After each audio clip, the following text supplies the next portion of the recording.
Mandip, thank you again for joining Business Resilience Summit. We at One Philosophy are doing our best to promote kind of values-based approaches and thinking among the Ukrainian entrepreneurs and business and society.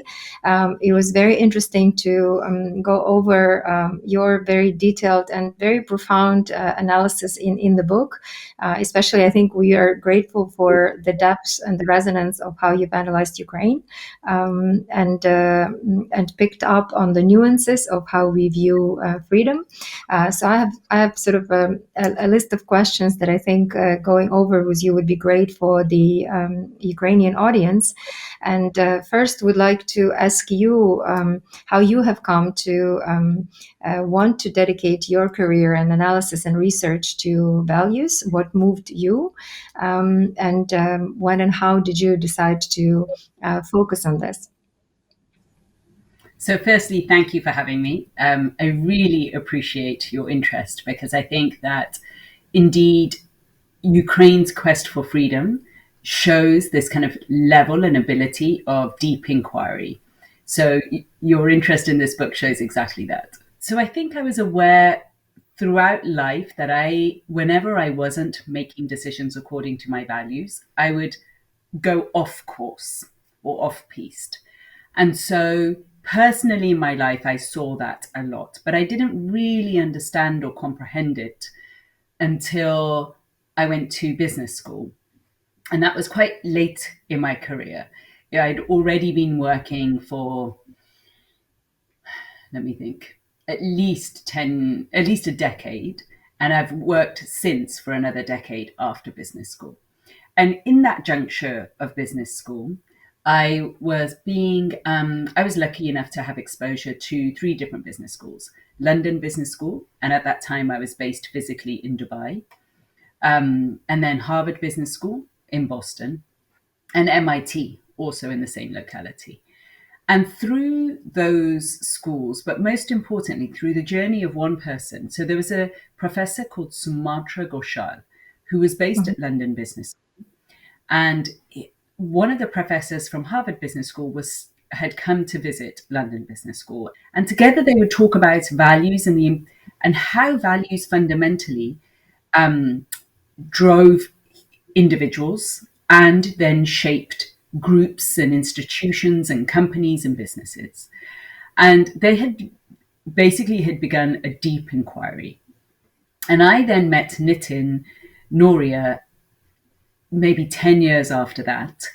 And by the time I met him, Sumatra Ghoshal had already passed away. And Nitin had this almost this kind of thesis from Sumatra and said, we would love to expand this further. But it was at a time when the financial crisis had just happened. It was in 2008.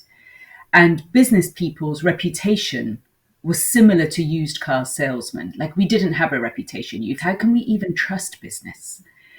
And this kind of thesis of values came up again for Nitin. Again and again, he could see, well, you could trust us if we operated from a place of our values. And so there was this kind of oath that was taken, like an oath, similar to how you take an oath in in medicine or in law.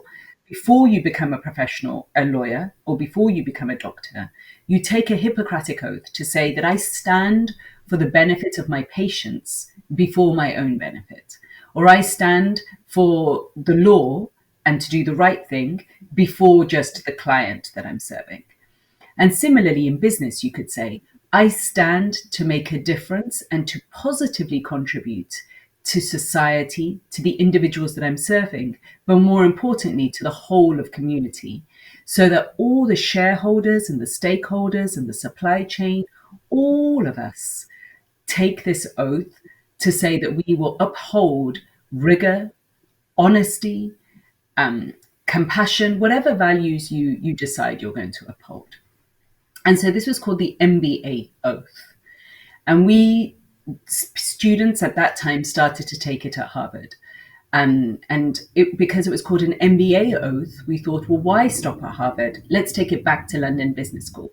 So I took it back to my student body. And then we thought, well, why not take it to all business schools? And then we started to share it with all business schools.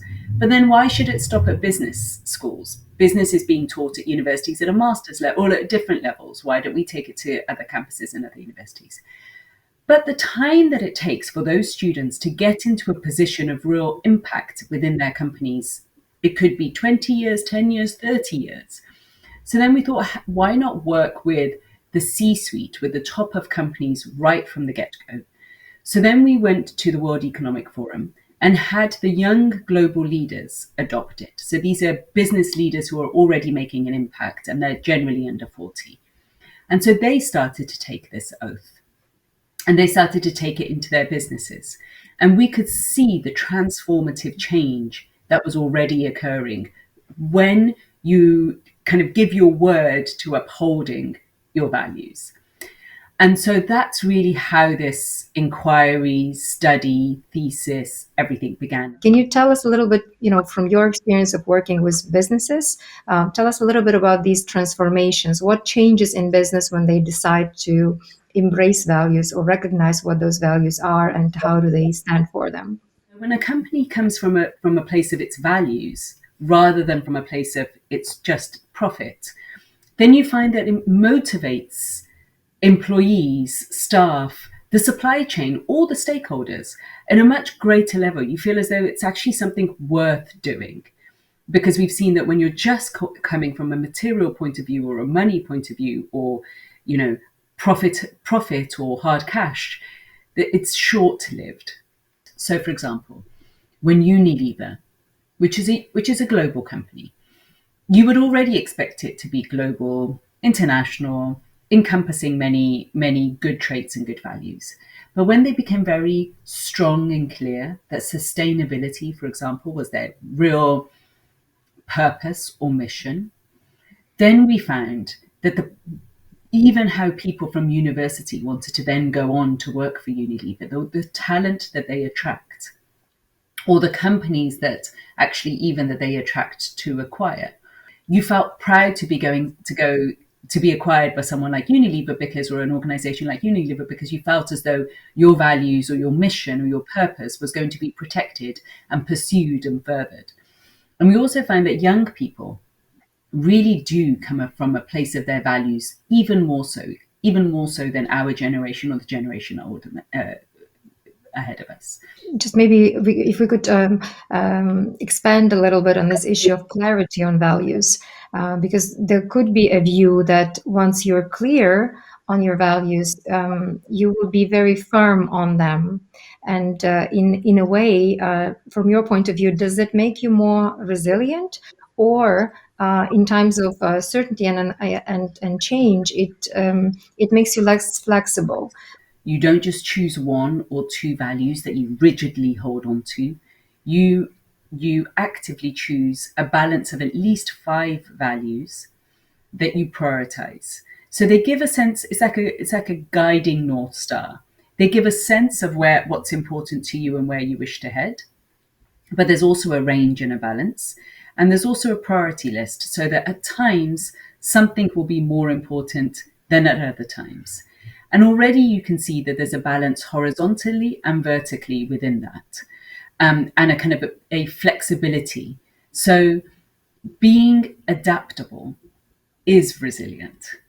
In your book, you write about practicing and having a clear understanding of values leading to more fulfilling life. And you've already mentioned truly that there are these moments of happiness or satisfaction, but what we seek is meaning and having meaningful life, leaving some sort of lasting impact. Is it the same true for organizations, and do you really see a trend of organizations, especially now with the pandemics, embracing that more fulfilling role for themselves? I think more than ever, we are aware that organizations are made up of people, made up of teams, made up of individuals. More than ever, I think that sense of an individual's values or the team's values is what then is translating into the organizational values. And almost, I think that a greater kind of sense of clarity or transparency or unveiling has come about.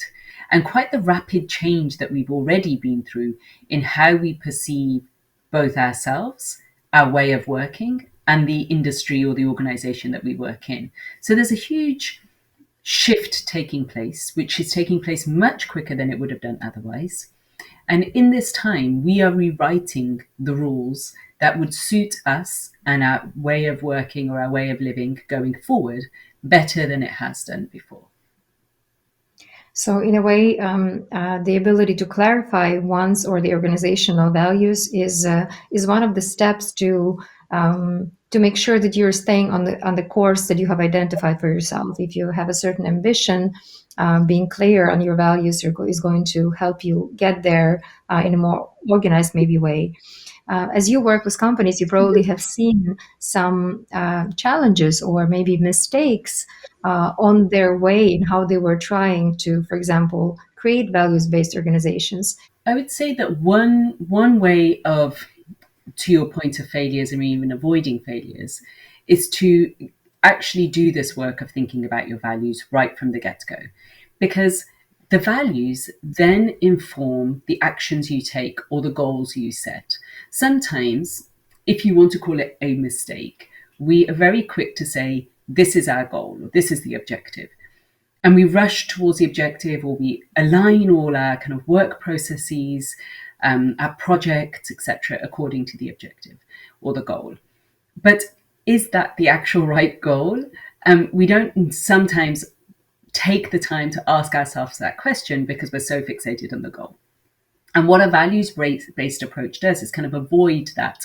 I don't really like the word mistake, but if you want to term it as that, it avoids that because you're basically securing the foundation, making sure that that is pegged on what is important to you as an organization.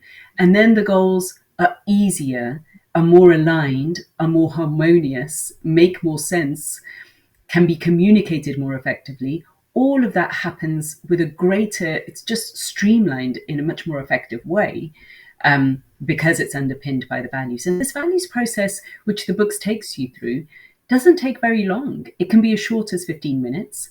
And if you do it with your team, I mean, I hold these workshops all the time.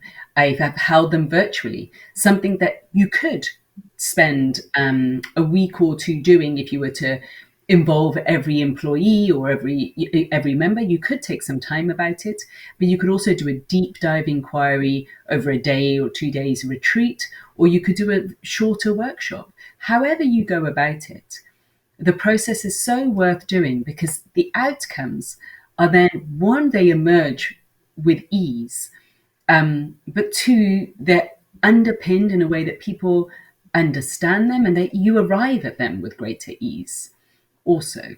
And I find that once those goals are met, they're met easier. And then it's almost like shuffling the dice again, like throwing the dice again or shuffling the deck of cards. Quickly, the new goal emerges or the next step emerges, and it's emerging out of your values. So let's say if you consider a startup or a company needing to go from one bank across the river to the other bank, and you're walking through fog, you don't even know what the landscape looks like yet, it's only just emerging, the water is shifting everything everywhere, and it's almost like how we feel right now. We don't know whether travel will be possible. How will it be possible? We don't know what the teams are going to look like. We don't know even what the world is going to look like. So we're kind of stepping into the fog or into the dark. Each step is taken in uncertainty. Having it pinned onto your values means that your next step you can take with certainty, but it doesn't mean you need to know the entire path. It's like building a very strong foundation to the ladder that you then climb.